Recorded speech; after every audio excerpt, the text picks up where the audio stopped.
Welcome, everyone, to the 13th gathering of the congregation of the Big Gay Church at NAEA. Today, we are proud to present Pillar Talk, a play in 5 acts, examining the 5 pillars identified as the structural supports for the NAEA strategic plan. These include learning, research and knowledge, advocacy and policy, community vibrancy, and woven through all of these, equity, diversity, and inclusion.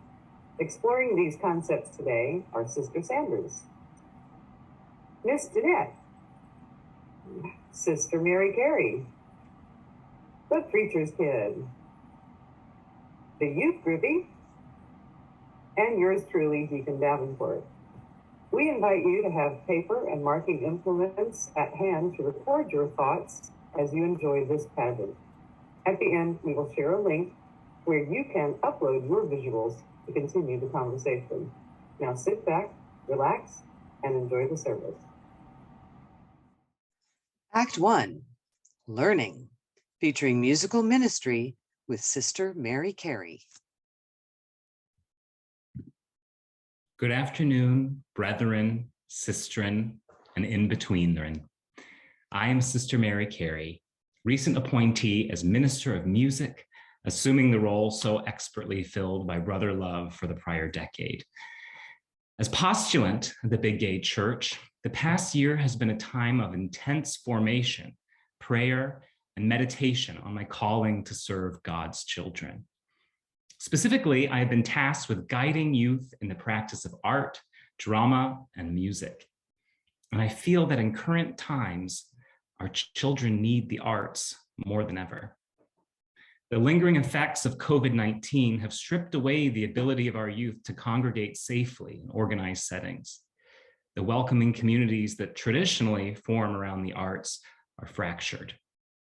High unemployment rates and economic instability have led to instability at home for countless youth, directly and indirectly leading to increased rates of juvenile violence. Accounts of depression and anxiety among adolescents are at unprecedentedly high rates. Now, I have witnessed firsthand the struggles of our youth. I'm going to get out of character for a minute, but outside of my studies and teaching at OSU, I'm also a theater director at an area high school in Columbus, Ohio. Recently, I was robbed at gunpoint and beaten up by a group of teenagers near my home. While I briefly feared for my life, I more distinctly noted the fear and uncertainty in the eyes of my assailants. 5 young men who couldn't have been more than 15. Their voices quaked as they demanded material possessions I did not have. Their hands shook as they lifted a firearm to my head. Their eyes widened and darted around as they took turns beating me to the ground. After it was clear I had nothing worth stealing, they fled into the night. Bloodied and bruised, but grateful to still have my life and my teeth, I alerted the police, who informed me that I was one of several targets that had been mugged by a group matching the same description as my team of young men. Now, I tell you this story not to garner sympathy for myself, but to raise awareness to the crises that our youth are facing. Do not pray for me, for I was saved. Pray for the children who spent their Saturday night robbing innocent people. Regardless of if they got caught, these children are in dire shape. I have no idea where they live, their family situation, or what factors led to their behavior, but there are systemic factors beyond their personal circumstances. There are systemic forms of oppression present that have only been compounded by COVID. Socioeconomic, political, and cultural inequities maintain and propagate environments that fail youth. Black and brown youth are more likely to attend underfunded schools and to be targeted by police. Trans, non-binary, and gender non-conforming youth are an especially vulnerable population. There are levels of systemic failure at play, which we must acknowledge if we are to be true champions of equity, diversity, and inclusion.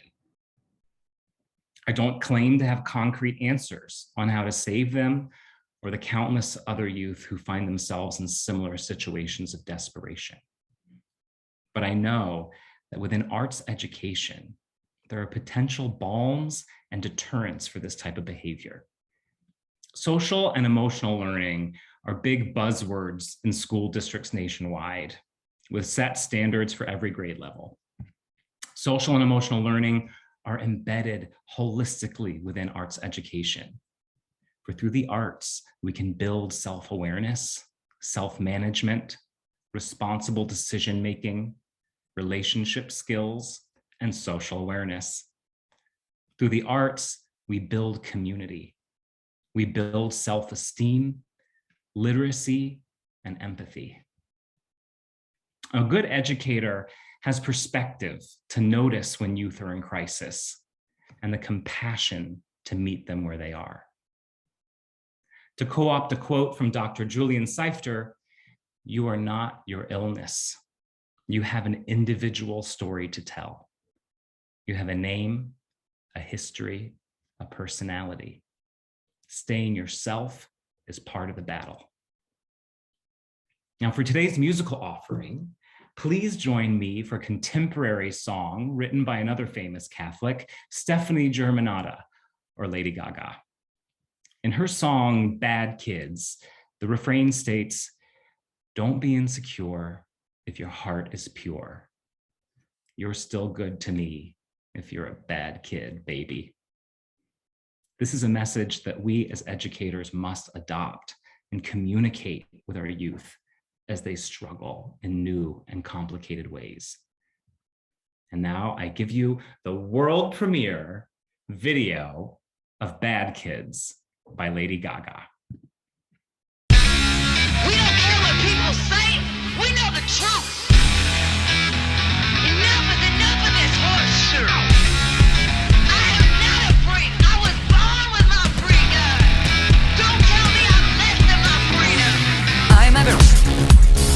I'm a loser, baby, maybe I should quit.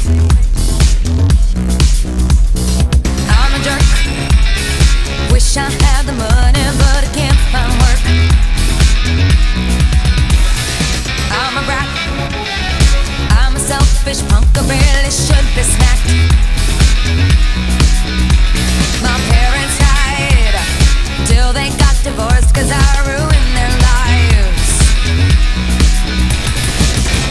I'm a bad kid and I'll survive. Oh, I'm a bad kid, don't know I'm right. I'm a bad kid and this is my life. Oh, I'm a bad kid, don't know I'm right. This is my life. Don't be insecure if your heart is pure. You're still good to me if you're a bad kid, baby. Don't be insecure if your heart is pure. You're still good to me if you're a bad kid, baby. A bad kid, baby. Don't be insecure. I'm a twit, degenerate young rebel, and I'm proud of it. Pump your fist. You would rather mess up than put up with this. I'm a nerd. I chew gum and smoke in your face. I'm absurd. I'm so bad, and I don't give a damn. I love it when you're mad, when you're mad, when you're mad. I'm a bad kid and I'll survive. Oh, I'm a bad kid, don't know I'm right. I'm a bad kid and this is my life. Oh, I'm a bad kid, don't know I'm right. This is my life. Don't be insecure if your heart is pure. You're still good to me if you're a bad kid, baby. Don't be insecure if your heart is pure.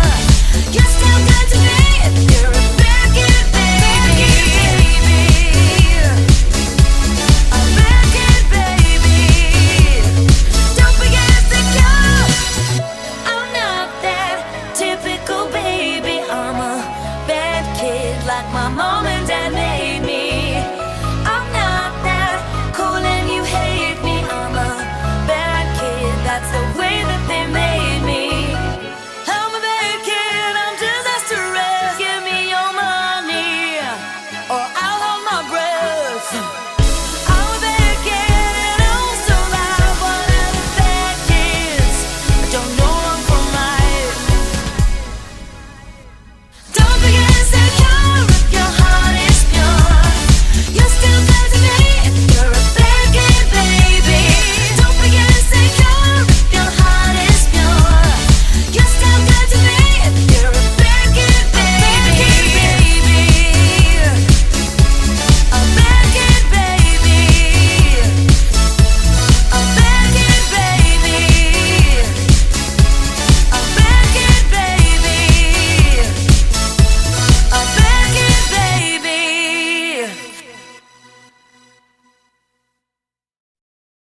Act 2, Research and Knowledge, a scriptural reading from the Preacher's Kid. Hello, congregation. This is the Preacher's Kid. Today, I have been brought a divine word, a scripture meditating on the pillars of research and knowledge. As queer people, many of us engage in personal research processes throughout our lives to grasp an understanding of who we are, where we fit in the world, and how to simply be comfortable with ourselves. With that, for folks who find themselves at the intersections of Blackness and queerness, their personal research journey can be especially challenging and unique. Questions I ask you to meditate on today are, where does your knowledge come from? And what processes have you engaged with to find that knowledge? Before us, and always with us, Black queer scholars, writers, and poets have provided generational and ancestral knowledge through their poems, writings, and what I'm calling prophetic texts that guide us.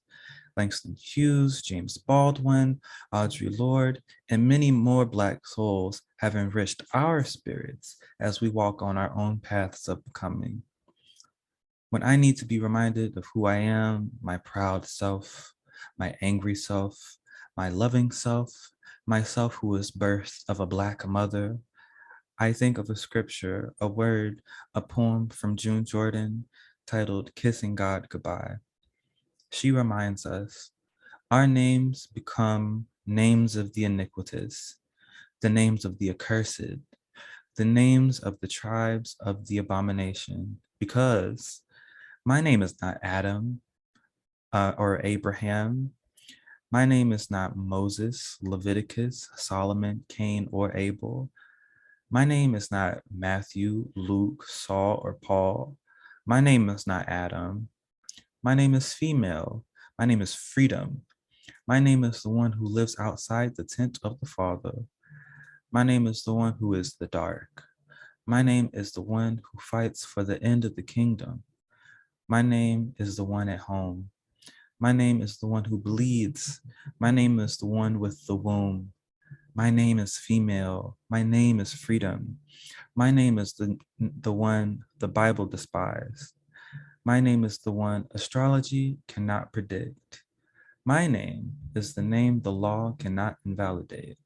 My name is the one who loves. And that guy you never seen up close, he cannot eat at my table. He cannot sleep in my bed. He cannot push me aside. He cannot make me commit or contemplate suicide. He cannot say my name without shame. He cannot say my name, my name. My name is the name of one who loves, and he has no dominion over me. His hate has no dominion over me. I am she who will be free. This is a call to find power in your name, in yourself, and in your pride, and to be wary of systems that would try to take that power from you. Research yourself, learn from your queer ancestors, and meditate on the sources of your knowledge and what you can do with it. The pillar of research and knowledge asks us as educators, how does research impact teaching, curriculum, and learners? Big Gay Church implores you to also ask, how does your position impact your research? And how does your history and the histories of those you share space with impact your knowledge? Thank you. Act 3, Advocacy and Policy, a mega call and response with the youth groupie. Dearly beloved, we are gathered here today to testify, to advocate and reinforce the pillars of support for an arts education that is inclusive and diverse and essential. I believe you have the power to be a pillar, the power to move mountains, the power to convert the non-believers. Yes, there are those on high who hold power who do not believe, who antagonize, who cannot be bothered, who do not understand the moral imperatives of a diverse and inclusive arts education. I am here today to testify to those powers at all the levels: government, schools, school districts, principals, teachers, parents, and PTAs to testify that our work is their work, and that work can never be done. We must remain vigilant and tenacious and vibrant. I believe. Do you believe? I believe. Well, I personally don't feel that art is important to our children's education, and I don't think taxpayer money should be spent on this subject because honestly, they just teach about a bunch of weirdos, communists and perverts. I say no. Thank you for your words, my friend. I know you are worried about public money funding arts education. I know you are worried about weirdos and communists, but I ask you, who is a weirdo? Was Michelangelo a weirdo? He who gave to us the beauty of the Sistine Chapel? Is the child who sings in our church choir, who is strengthened by their school choir and mentored by their public school music teacher, a weirdo? They who choose music instead of those other untoward activities that you fear? No. I believe they are not weirdos. They bring us expression. They bring us harmony. Communism. America is a democracy, my friend. We teach democracy in our schools. We teach democracy in arts education. Arts education has been proven to increase civic engagement and involvement in our sacred institutions and in our right to vote. Arts education teaches our students to think, and yes, even to respectfully dissent. I want to see that lively debate. I believe a government that funds arts education is a government that believes in our teachers and in our students and in democracy and in beauty. Do you believe? I believe. What's the question? Art education. Well, I didn't have any, and I got by just fine without it. I don't think we need to spend our time in school on that. Kids today, they need to know about science and technology and engineering so they can get good jobs and contribute to society. Well, I didn't have it. I don't think they need it. Nope, not for it. This cool cat believes in science, technology, engineering, and math. He believes in STEM. I believe he is right. These are pillars for human society and advancement and solving the world's greatest problems. But I believe this cool cat has missed something. He missed the arts. Those pillars that he speaks are bolstered by creativity that innovates, bolstered by empathy, bolstered by inclusion. We do not need to ask our children to choose math or choose art. We need to encourage them to be analytical and creative. Put your hands together. Our friend was not fortunate to have an arts education. Our friend did not have the opportunity to use creative thinking for problem solving. And now our friend does not believe other young people should have that opportunity. It does not have to be that way. He can be converted. He can learn from us. He can learn from our students about how arts education builds their possibilities. You don't have to believe me. Today's tech companies and businesses are clamoring for employees who think creatively with empathy and diversity in our 21st century world. But yes, I believe students can be successful in STEM. I also believe our students can be more successful with STEAM. Do you believe? I believe. Art? Oh yeah, I loved my art classes. Like I was kind of flunking out of everything else, and they put me in art, and it was great. The teacher was super cool, like really relaxed, because I guess it's kind of an easy job, right?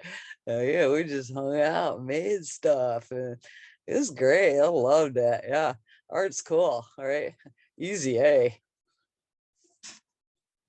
Thank you, my friend. You believe arts education is easy, that it does not require work. I believe you have been led astray. For arts and arts education is work. Making arts education diverse and inclusive is effort. For our arts educators work hard for voice, for funding, for creating spaces for students to explore, for well-rounded curriculums. Arts educators have worked and trained twice, once as an artist and once as an educator, and probably more in between. Arts educators help students learn to say what cannot be said, to make good judgments, to know problems can have more than one solution and questions can have more than one answer, to celebrate multiple perspectives. Arts educators are rigorous and sequential, and they include standards for those interested. Our educators work hard to help our students live with a sense of design, story, symphony, empathy, play, and meaning. The arts require the ability and willingness to surrender to unanticipated possibilities. And this is no easy task.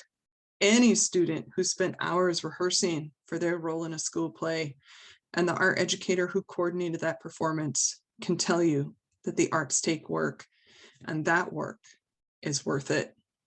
And if that student turns that passion into a career, we need to pay artists for their work. Do you believe? I believe. Art education? Well, my daughter gets exposed to all the great artists. We travel to Europe every summer to see the collections, and of course, we're members of all the regional museums. In fact, my daughter has been taking art classes from a true master since the age of 5. I just don't see the need for it to take up time in the school day. It's a wonderful enrichment, but we provide all of that for her. Thank you, my dear friend, for seeing the value of the arts. But we must come to a new agreement that we do need the arts in our schools. You have been blessed with many fortunes, but not all are so lucky. Not all can afford the entry fees or the time to take their children to the museum. Not all see their identities reflected in these spaces. And arts education does include learning in community-based arts programs, but a child's education is not complete and is not well-rounded unless it includes a K-12 classroom education. The federal government affirmed this in their passing of the Every Student Succeeds Act. State and local levels have reinforced this with advocacy from all manner of stakeholders. You are a stakeholder. And arts education will strengthen our place in the 21st century global economy. It gives us a creative and competitive edge. If you're into that kind of thing, arts education in the classroom teaches students skills they need to succeed in life: problem solving, self-esteem, self-discipline, articulation, imagination, and responsibility. And to break those sometimes. I believe, ma'am, you would agree all of these are essential. We also know when schools embrace the arts, they become more vibrant, successful centers of learning and community. So let us invest in arts education to close education gaps in urban, suburban, rural, and communities everywhere in between. Do you believe? Amen. On behalf of the school board, I'm pleased to announce that this coming year, we'll be able to purchase new laptops for all the students in the school, and we're going to resod the athletic field. Of course, in this time of tight budgets, that means we're going to have to cut some non-essentials. Yep, the art program is going to have to go. My friend from the school board, I fear you are making a grave mistake, both by calling art education non-essential and in your funding priorities. I will concede the laptops. Every student needs that kind of access, learned all too acutely in these pandemic times. But I say here, the arts are a better investment than new football turf, with much higher, broader, longer lasting returns. Art education stays with learners throughout their lives. Most athletes stop after high school. The arts are a universal language for a globally connected world. Everywhere other than America, football is soccer. The arts are gender inclusive. How many females, genderqueer, and non-binary students play football? Per student, the arts cost less. How many students are in your school now who could be served by an art educator, and how many play on the football team? The arts build up the brain. Football does not. It damages it. Of course, sports matter. Self-discipline, teamwork, personal responsibility, community building. Yes, the arts do all of that and more. Expression, creativity, cultural awareness. The arts prepare students for an information-based and connected world. This is not hearsay. This is known. Buckets of research tells us so. I know budgets are always tight, but we must advocate instead for an education system that funds every opportunity for every student. And if we must choose the arts for a better return on your investment. The arts are essential. Do you believe? I believe. My friends, thank you for believing. I believe too. It is again time to be tenacious in acting up, to be vigilant in advocacy, to be vibrant in calls to support an arts education that is diverse and inclusive. I am a humble youth groupie, born and raised in Southern California suburbia and transported to a magical Midwest life. I was blessed with an arts education, and I am compelled to ensure every student has an arts education that hears them, sees them, and shows them their possibilities. For the power of arts compels us. I invite you to raise your voice and join our community chorus on the NAEA Big Gay Church YouTube page. And I invite you to speak up and out to whatever ruling powers are shaping your world. Write that letter to Congress, testify at that school board meeting, advocate and know that we are with you. You are a pillar in the arts education community. I, you, we have the power, and I, you, and we believe. Amen. Act 4, Community Vibrancy, Sunday School with Miss Jeanette. Hello, and welcome to Sunday School with Miss Jeanette. I'm Miss Jeanette, and I'm so happy to have you here with me, my little turtle doves. Thank you for coming. Today we're going to talk about community vibrancy, a brand new pillar from NAEA. Miss Jeanette is here to tell you that without each other, we'd be in a pretty darn bad spot. Community vibrancy only works when all God's critters have a place in the choir. NAEA hasn't always seemed like it had a place for all of us, but this new pillar might just do the trick if we all come together and keep them on their toes. Community vibrancy is good for what ails us. Now, when Miss Jeanette first heard about this pillar, she was a little surprised. But then Deacon Davenport explained that NAEA didn't mean this kind of vibration. Of course, there is absolutely nothing wrong with God's gift of the good feelings. So I think I'll talk about it for a minute or two, if you don't mind. Like lots of good things having to do with people who don't identify as cisgender male, patriarchy managed to turn God's gift of the good feelings into disease. Around the turn of the last century, the medical establishment decided that women who liked the good feelings were suffering from hysteria. Honestly. According to these guys, virgins, nuns, and widows, and women with impotent husbands were thought to be especially prone. Victorian physicians were wary of ladies having the good feelings. They viewed it as a slippery slope, so to speak, toward uncontrollable desires and ill health. They advised women against tea, coffee, masturbation, feather beds, wearing tight corsets, and reading French novels. Not too long after that, enterprising capitalists came up with a home remedy for hysteria, and the rest is history. In fact, there are even 2 vibrator museums that Miss Jeanette knows about, One of them's in San Francisco, of course, and the other is in Ann Arbor, Michigan.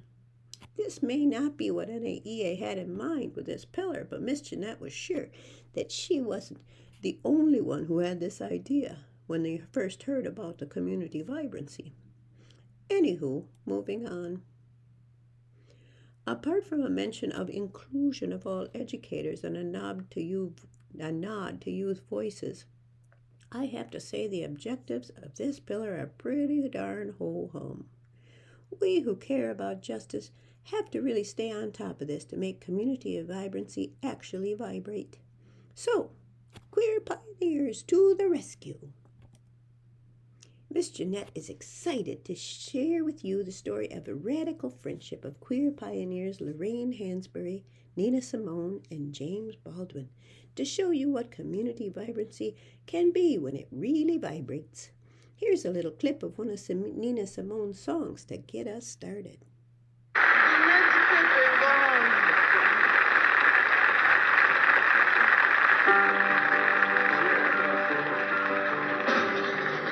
Mississippi, goddamn, it's our last tune. We had some request for it.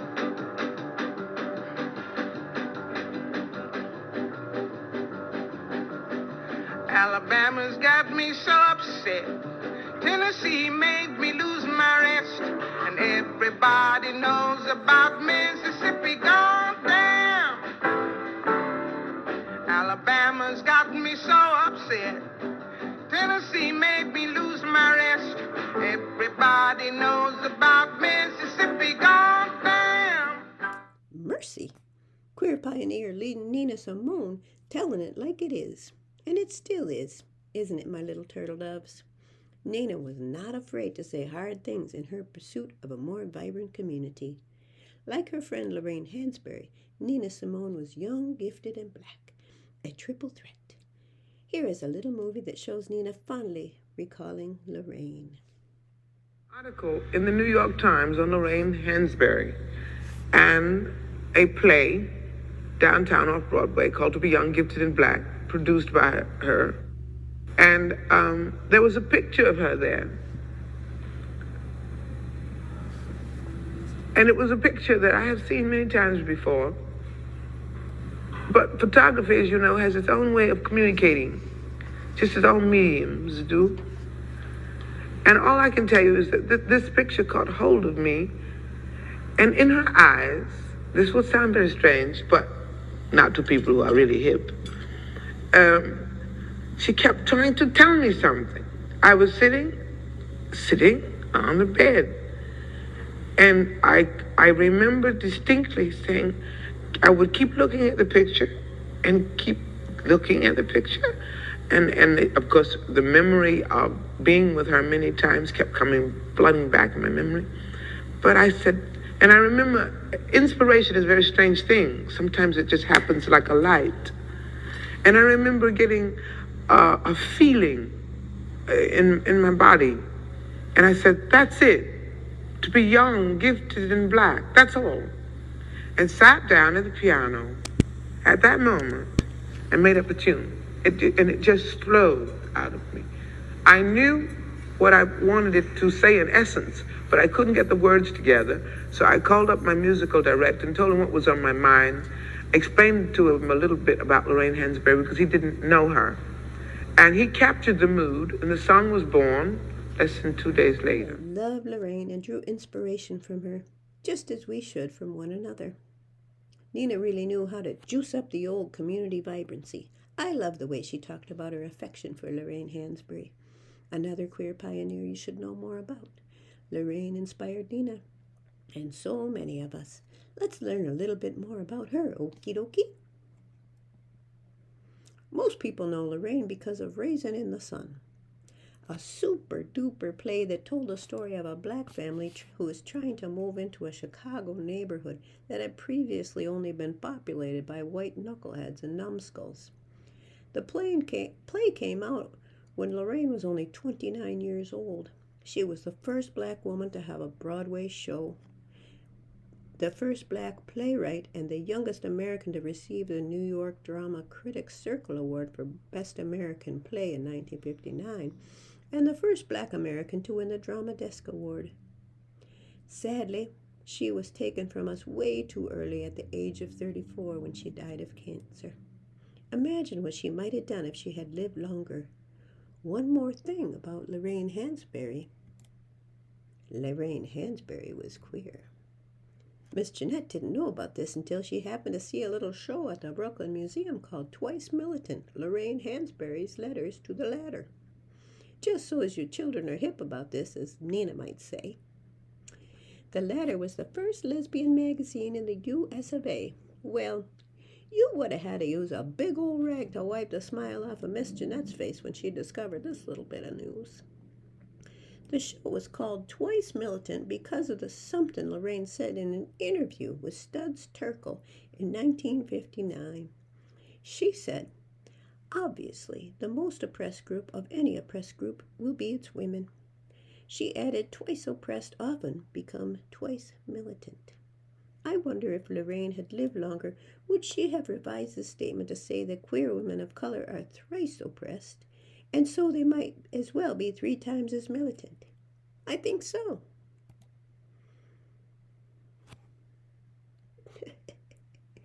Lorraine didn't pull any punches with her critics or her friends.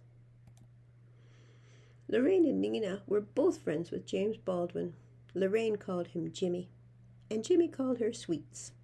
Now, just about everybody knows Jimmy was queer because he was flamin'. But did you know that James Baldwin started out as a Pentecostal preacher at the age of 14? The tender age of 14. The Fire Next Time and Go Tell It on the Mountain are 2 of his books that deal with fraught relationships among religion and race. Miss Jeanette, that's me, is excited to share more about the radical friendship of queer pioneers Lorraine Hansberry and James Baldwin to show you what community vibrancy can be when it really vibrates. Lorraine and James stood up for one another in the face of critics, but they were not afraid to challenge one another either. Jimmy first saw Lorraine in 1958 at the Actors Studio in Manhattan. She was there to see a workshop production of his novel, Giovanni's Room, which some of you may know is one of the first American books to deal with homosexuality. She was sitting up there in the bleachers, and when the lights came up and some of the bigwigs expressed how much they disliked the play, little old Lorraine argued with them mightily. Jimmy was grateful. He said, "She seemed to speak for me, and afterwards she talked to me with a gentleness and a generosity never to be forgotten." A small, shy, determined person with that strength dictated by absolute impersonal ambition. She was not trying to make it. She was trying to keep the faith. That's a good lesson. An article called The Radical Friendship of Lorraine Hansberry and James Baldwin put it like this. Lorraine was not only more ideologically driven than Jimmy, she was also more militant. But they weren't really at odds in these literary conversations. They looked at life from different angles. It was a waltz, or better yet, it was like a twist, rocking back and forth and side to side. Jimmy tended to focus on what Americans must do in order to confront white supremacy inside oneself. He sought an exorcism and challenged Americans to become otherwise. Lorraine tended to focus upon social relations and the injustice of the political order and what that suggested about who people must be for one another. Neither of these descriptions is absolute, but they mostly hold. Lorraine was an ensemble thinker, and Jimmy was a soul-centered one. Together, they helped change the face of the arts in America. So if we truly want to see vibrancy among the art education community, we need to hold NAEA to the same kind of standards as Lorraine, Jimmy, and Nina held each other to. We have to push for more, show up for each other, and dance the dance of revolution. Well, that about does it for Sunday school this year, my little darlings. I made you a little present, 3 holy cards this year. I hope you enjoy them as much as I do. Thank you for coming to Sunday school, and remember, I love you a bushel and a peck and a hug around the neck. Act 5, Equity, Diversity, and Inclusion. Sister Sanders' sermonette. Those who have attended Big Gay Church in the past will find this service remarkably differing from prior years, with retirements of our beloved troop members, Brother Love and Reverend Rhodes. Brilliant new talents, as you've just seen, are taking up the mantle. As in past years, Sister Sanders opens by inviting the congregation to join them in reciting the Pledge of the Sisters of Perpetual Indulgence. I, Sister, state your name, as a member of the Order of the Sisters of Perpetual Indulgence, dedicate myself to public service, social activism, and spiritual enlightenment. This pledge hits on many of NAEA's pillars: community vibrancy, policy, and advocacy, research, and knowledge.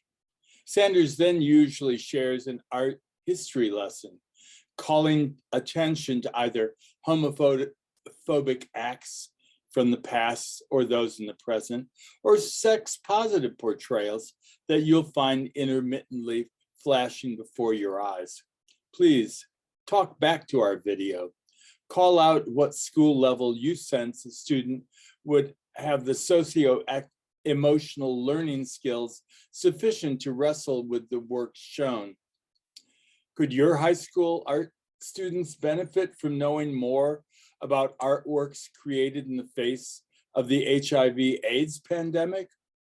ACT UP, AIDS Coalition to Unleash Power, deployed art for social change, gestures aimed at saving lives. Tick off another pillar, since research and knowledge is always what Big Gay Church is about. Our playful performances in humor or compelling narratives speak to what it means to be a part of a vibrant, loving community. Whether our 12th or 13th service, our message is the same. What liberatory strides we've made in the past can all be undone. Again today, you're invited to advance social change, hear our protests, and consider commentaries particularly valuable to consider today as we work through the COVID pandemic that has us all developing innovative lessons, encouraging learning, committed to nurturing embrace of diversity, equity, access, and inclusion.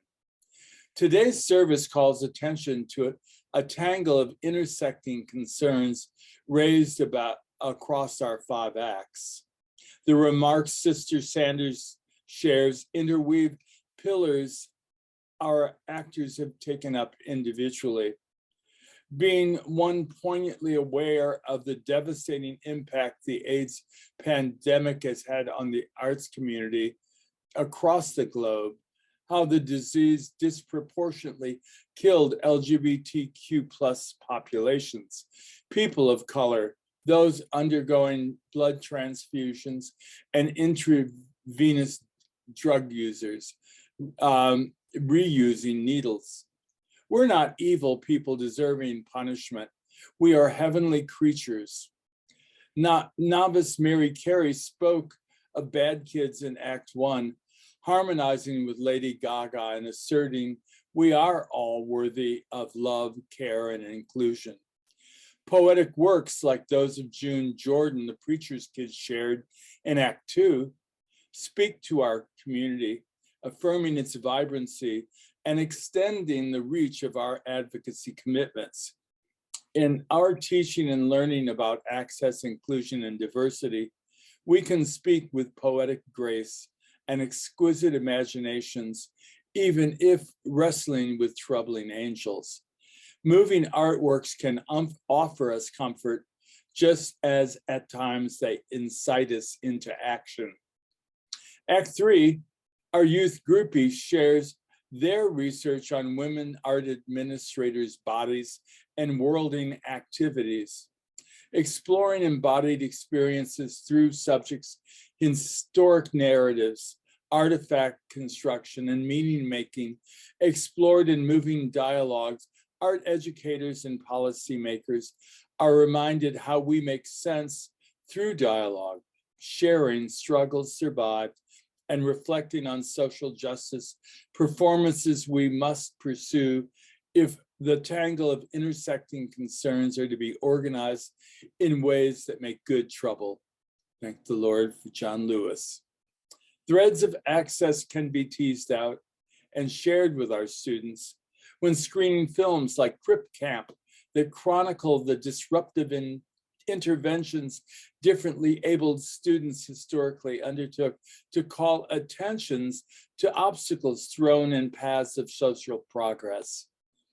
Our Fierce Groupies research takes on embodied arts administrator concerns in her doctoral research. They've explored in arts-informed ways.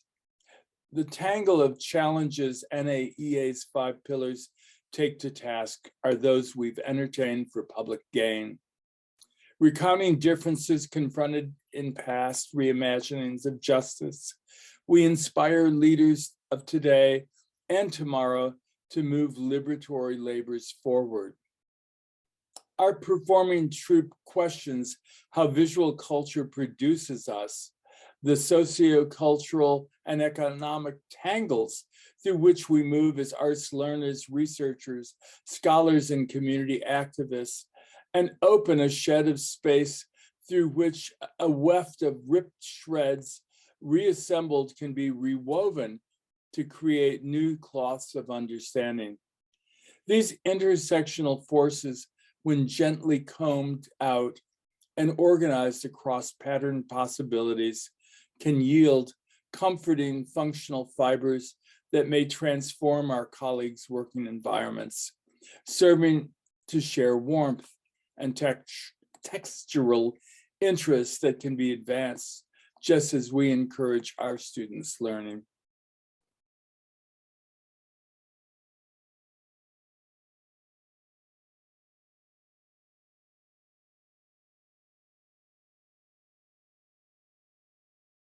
Yes, this is a flagrant marketing pitch and one that references Nick Cave's School of the Chicago Art Institute Fashion Design Department's annual student fashion show. Cave's students have shared their creations simultaneously in pop-up stores in Chicago, New York, and retail windows across Europe. I reweave Cave's teaching practices and curricular design into Sister Sanders' story in recognition of how co-researching creative interventions are exercises we unavoidably may have to sustain over our lifetimes. Ours are longitudinal studies, findings that unwind tightly knotted tangles of injustice, those that can only be meaningfully addressed when deploying all the creative imaginings we can muster.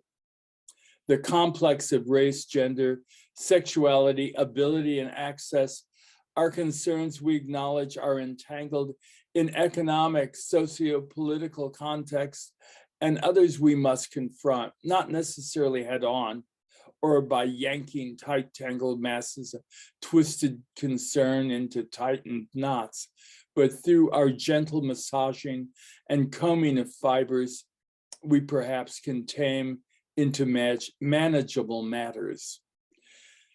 Sister Sanders' sermonette has rewoven challenges art educators have tackled for years and unavoidably will be repeated every time colleagues and communities are introduced to the spectacularly stunning works of art, powerful interventionary gestures, or playful disruptions that can help students get over preconceived notions of what it means to study, research, publish, and remake knowledge concerning our past and present.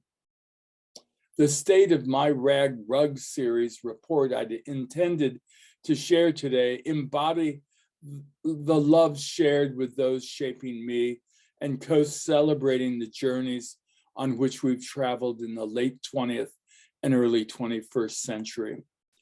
The generosity of co-researching, co-creating, and co-experiencing colleagues just as actors assembled in today's 5-act play speak to the enormous reach collaborative inquiries can make, molding minds and hearts of students, colleagues, and connoisseurs investing in artworks that retrace the liberatory journeys we've shared. Now, pics of my rugs for this series are going to be shown as I speak.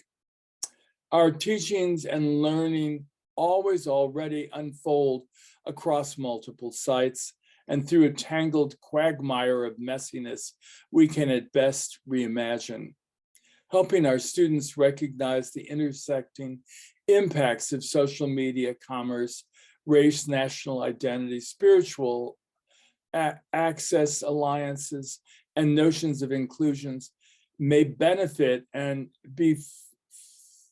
further feed life-saving gestures and political engagements we share with each other and our students. Today, I've considered the critical social issues confronted over our past few years at Big Gay Church. Today, I've metaphorically reviewed deep recycling reflections where every fiber that has touched my body over the course of the last half century has become a part of a repurposed weaving, a new cloth, one layered with personal experiences, addressing those most deeply entangled with the spaces I've occupied and lovers I've taken. Oh my, I think I smell a missing pillar festering beneath the surface of our damaged planet. Where are the activist pillars embracing touch, eros, and dare I suggest, exquisite carnal acts? Sister Sanders says, sex is sacred. It's fine and good. Let's get serious, brothers and sisters. There's not a single one of us who got here without someone having performed a carnal act where fluids were exchanged and touch accepted as a turn on without protestation. On the sheets I reweave today, I've historically been pleasured, watched my sons born, rested guests, and now in their repurposing, extending those sacred pleasures and memories by reopening spaces where work can become passionately reawakened. Intersecting personal history, embodied research, and loving remembrance, today's meditations on creative production and entangled amalgams of experiences continue to give pleasure. None of us can read everything, nor will any of us live forever. For me, however, weaving has become a meditation on a life fully lived. Today, greater mindfulness replaces a lifetime of hedonistic consumption. Each rug I now weave aims to serve. Mine are grounded floor coverings made whole only when used. If, while walking on fibers that once touched my lives, memories are reawakened, whether in the consciousness of a loved one or my own self-delusion, they're nonetheless alive. That's a comfort, and either way, I'm fulfilled. Bless you. Amen. You know, equity, diversity, and inclusion is the reason why Big Gay Church exists. Our mission has always been to advocate for learning, research, policy, and community in support of equity, diversity, and inclusion, while having fun and disrupting normative ways of thinking. We hope that y'all will join us in acting up and acting out and inviting others to make good trouble. Now, Sister Mary Carey will lead us out with this closing hymn. Go tell it on the mountain, over the hills and everywhere.